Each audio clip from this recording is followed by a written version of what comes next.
Ouça agora mais um vídeo com o pastor Romildo Gugel, com o tema Salvação e cura através da proclamação do Evangelho.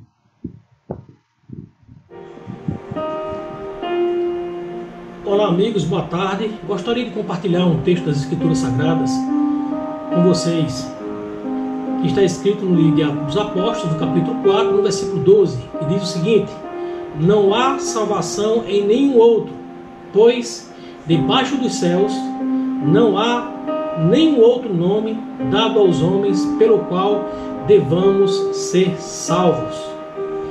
Jesus Cristo.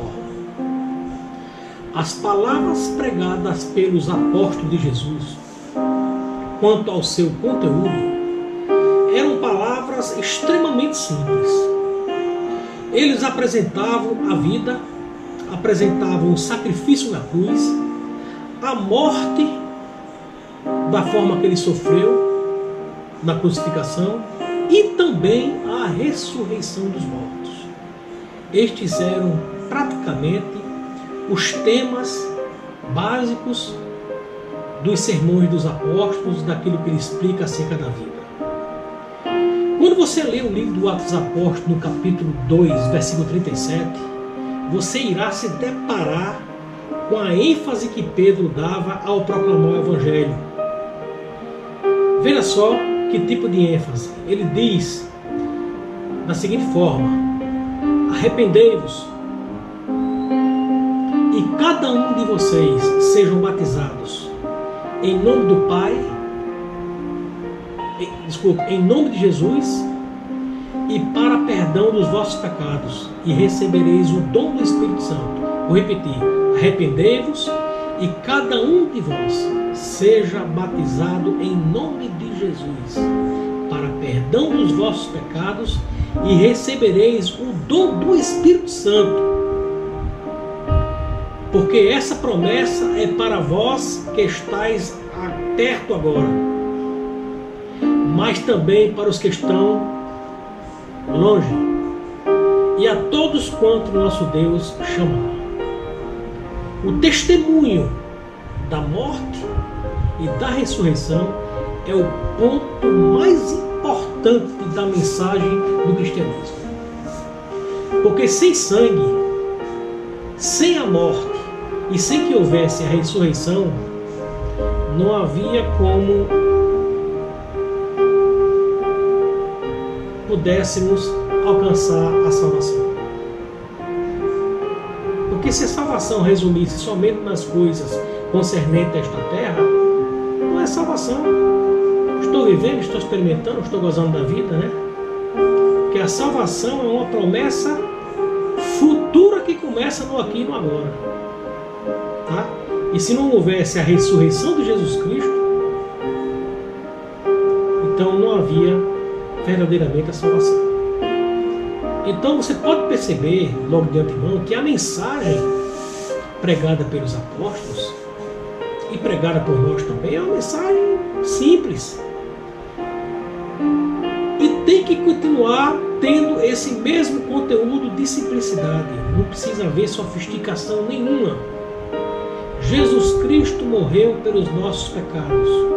Jesus Cristo ressuscitou para nossa justificação. Toda vez que Cristo for levantado através da pregação, ele cumpre a sua promessa de atrair todos a ele mesmo.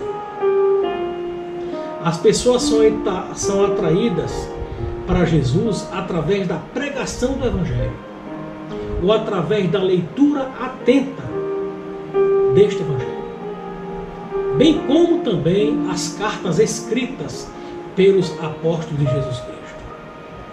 Um encontro real com Jesus Cristo só é possível através da proclamação verbal das boas novas do Evangelho, ou então a leitura meditativa dos mesmos Evangelhos. Sendo assim, meu querido, não há como receber da graça de Deus sem que venhamos a entender o que está sendo pregado ou lido nas Escrituras Sagradas.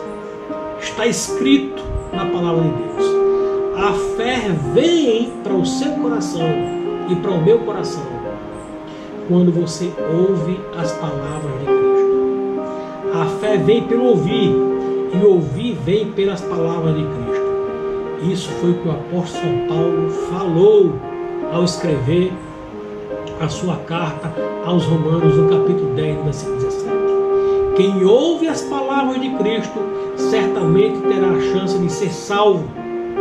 Portanto, é necessário ouvir, entender o significado que está sendo lido e bem elucidado. A fé salvadora nasce a partir daí. Disse Jesus Cristo: quem ouve as minhas palavras e crê naquele que me enviou tem a vida eterna e não será condenado, mas já passou da morte para a vida. Olha o sentido verbal que ele fala essa frase. Tem a vida eterna.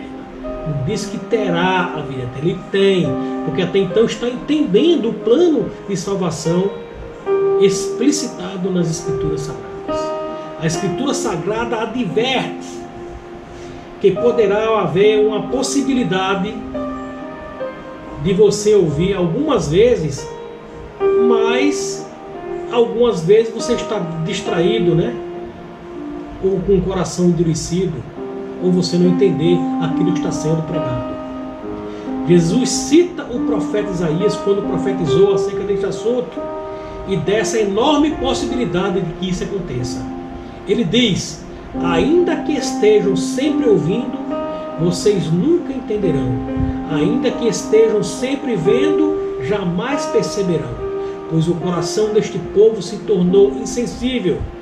De má vontade ouviram com os seus ouvidos e fecharam os seus olhos.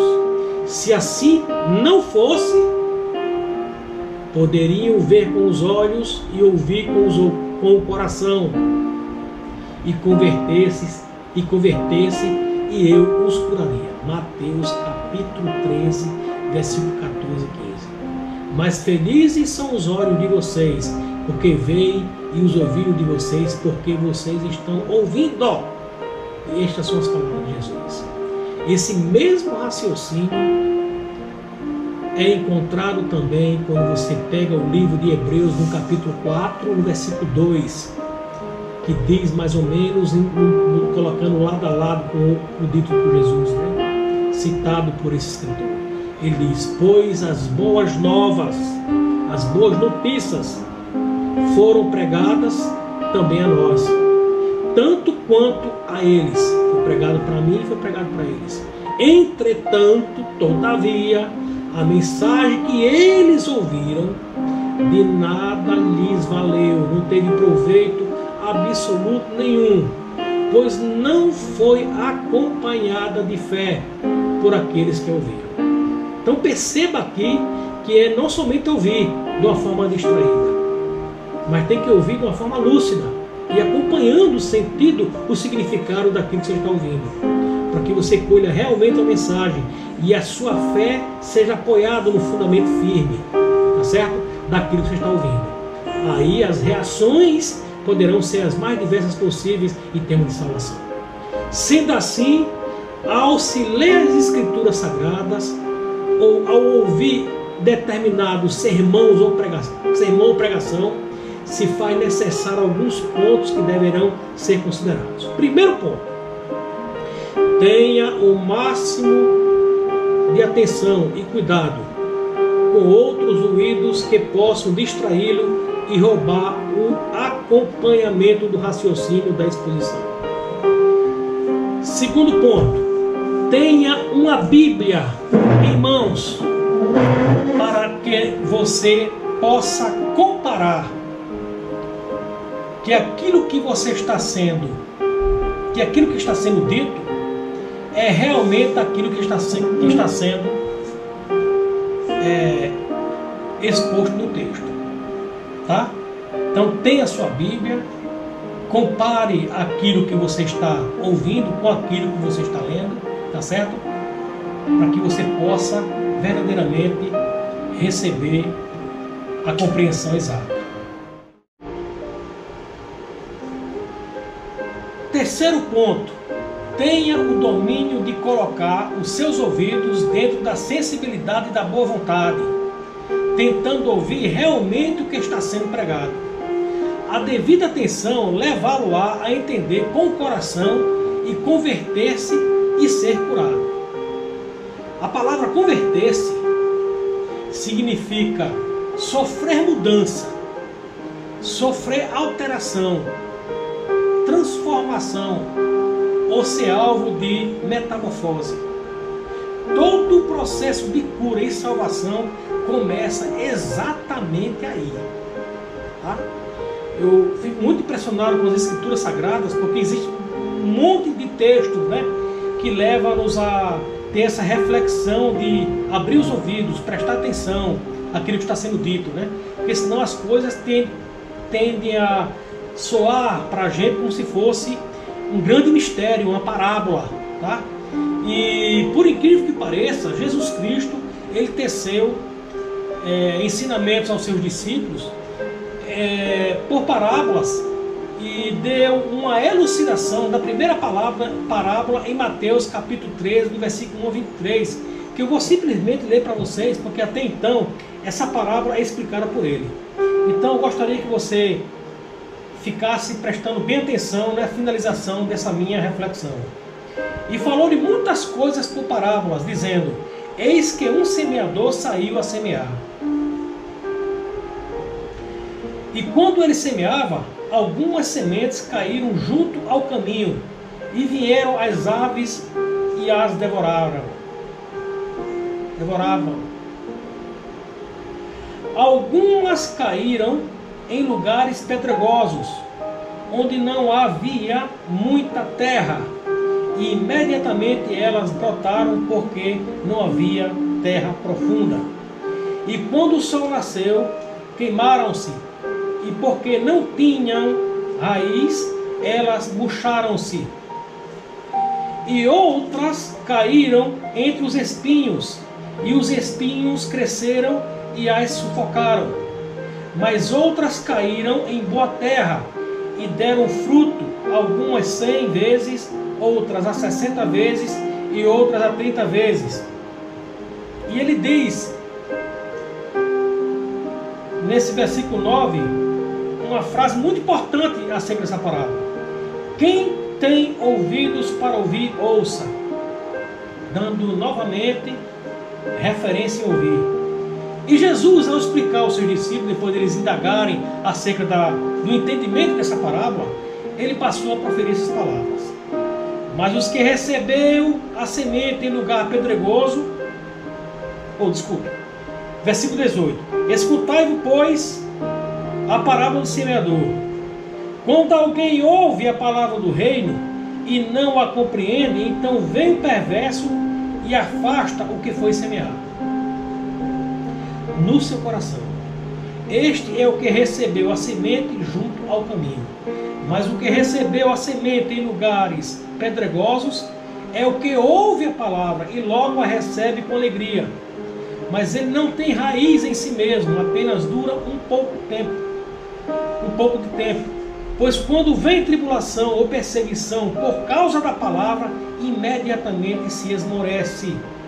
E também o que recebeu a semente entre espinhos é o que ouve a palavra, mas os cuidados desse mundo e o engano das riquezas sufocam a palavra e ela fica infrutífera.